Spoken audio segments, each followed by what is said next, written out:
जी हां दोस्तों, नीट 2025 के लिए एक लेटेस्ट अपडेट आ गई है। एनटीए ने ऑफिशियल नोटिफिकेशन रिलीज कर दिया है और यह बोला है कि आपको अपना आधार कार्ड फिर से अपडेट करना पड़ेगा, साथ ही साथ आपको एक नई आईडी अपार आईडी बनवानी पड़ेगी।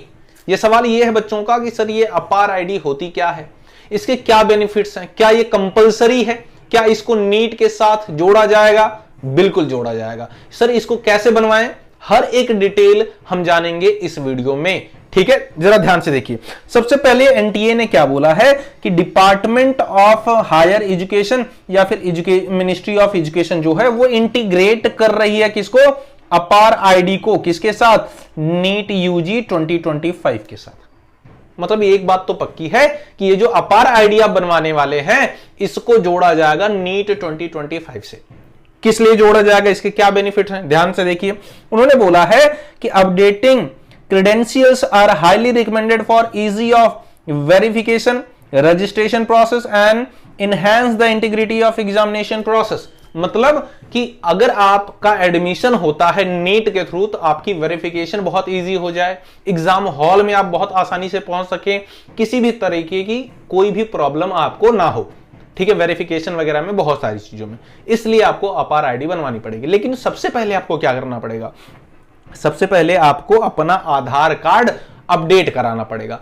आधार कार्ड में क्या क्या चीजें अपडेट करानी, ध्यान से सुनिए। आपको सबसे पहले अपना मोबाइल नंबर अपडेट कराना है। जो रिसेंट में आपके पास मोबाइल नंबर है वो मोबाइल नंबर आपको अपडेट कराना है जिस पे ओटीपी आ सके। ठीक है, अपने पेरेंट्स का नंबर नहीं देना। अगर आपके पास नहीं है तो आप दे सकते हैं, फिलहाल कोशिश करिए अगर आपके पास मोबाइल है तो अपना मोबाइल नंबर दें। सेकेंड थिंग, आपको अपनी बर्थ ऑफ डेट भी अगर उसमें कोई करेक्शन करना है तो वो करेक्ट कर लीजिए। ठीक है, याद रखें जो भी करेक्शन कर रहे हैं वो आपके 10th की मार्कशीट के अकॉर्डिंग होने चाहिए। जो आपके 10th में सारे चीजें हैं उसके अकॉर्डिंग होनी चाहिए। ठीक है, तीसरी बात, अगर आपके नेम की स्पेलिंग में कोई मिस्टेक है तो उसे करेक्ट कर लीजिए। आपके पेरेंट्स के नेम की स्पेलिंग में कोई मिस्टेक है उसको करेक्ट कर लीजिए। आपके एड्रेस में कोई भी करेक्शन कराना है तो उसको कर लीजिए। और सबसे इंपॉर्टेंट बात, आपको अपने आधार कार्ड की फोटो भी अपडेट करनी पड़ेगी। जी हां, बहुत सारे ऐसे बच्चे हैं जिनको 5th जब वो क्लास में थे, 6th क्लास में थे तब की फोटो है, अब तक वही है, तो उसको भी आपको अपडेट कर लेना है कि जिससे कि आप जब नीट हॉल में जाएं, नीट के एग्जामिनेशन सेंटर में एग्जाम हॉल में जाएं तो आपका वेरिफिकेशन हो सके आसानी से। ठीक है, जब आप रजिस्ट्रेशन प्रोसेस के लिए जाएं, जब आप एडमिशन के लिए जाएं तो आसानी से आपका हर एक वेरिफिकेशन हो सके, कोई भी प्रॉब्लम ना हो। ठीक है, तो ये चीजें आपको करनी है। ठीक है, अब सवाल ये है सर कि ये जो अपार आईडी है ये आखिर बनेगा कैसे। ठीक है, इसके क्या क्या यूजेस हैं मैं आपको बता दूं, ध्यान से सुनिए। होता क्या था कि जब बच्चों को एडमिशन लेना होता था कहीं पर, किसी भी स्कूल में, कॉलेज में, ठीक है, फॉर एग्जांपल अगर आप नीट देते हो, नीट में अगर आपको एमबीबीएस मिला, बीएमएस मिला, बीएचएमएस मिला, कोई भी कोर्सेस मिलते थे तो वेरिफिकेशन के लिए आपको खुद जाना पड़ता था। साथ में आपको अपनी हार्ड कॉपी, सॉफ्ट कॉपी भी लेकर के जानी पड़ती थी डॉक्यूमेंट्स की। तो बारिश हो रही है उसमें कई बार डॉक्यूमेंट्स भीग जाते थे, या फिर कई बार बच्चे का बैग घूम गया, ठीक है, उसमें डॉक्यूमेंट्स थे वो भी खो जाते थे, तो इससे बहुत प्रॉब्लम होती थी। ठीक है, कई बार बच्चा कुछ डॉक्यूमेंट्स लेकर जा रहा है, कुछ भूल गया घर पे, ऐसी सारी चीजें होती थी। तो अभी क्या करना है, आपको बस अपार आईडी बनवा लेनी है। अपार आईडी पर ही सारे डॉक्यूमेंट्स अपलोड कर देना और अपार आईडी का एक नंबर मिलेगा आपको, वो नंबर आपको अपने जब आप फॉर्म फिल करेंगे वहां पर अपलोड कर देना है नीट में। तो जो भी डॉक्यूमेंट्स जरूरत पड़ेगी वो बस अपार आईडी का नंबर डालेंगे, आपके सारे डॉक्यूमेंट्स सामने आ जाएंगे। ठीक है, तो आपको कोई भी डॉक्यूमेंट एक्स्ट्रा लेकर के कॉलेज पर जाने की जरूरत नहीं है। सवाल ये है सर ये बनेगा कैसे, ध्यान से देखिए बच्चों। आपको सबसे पहले आ जाना है, आपको सबसे पहले आ जाना है बच्चों यहां पर, ध्यान से देखिए।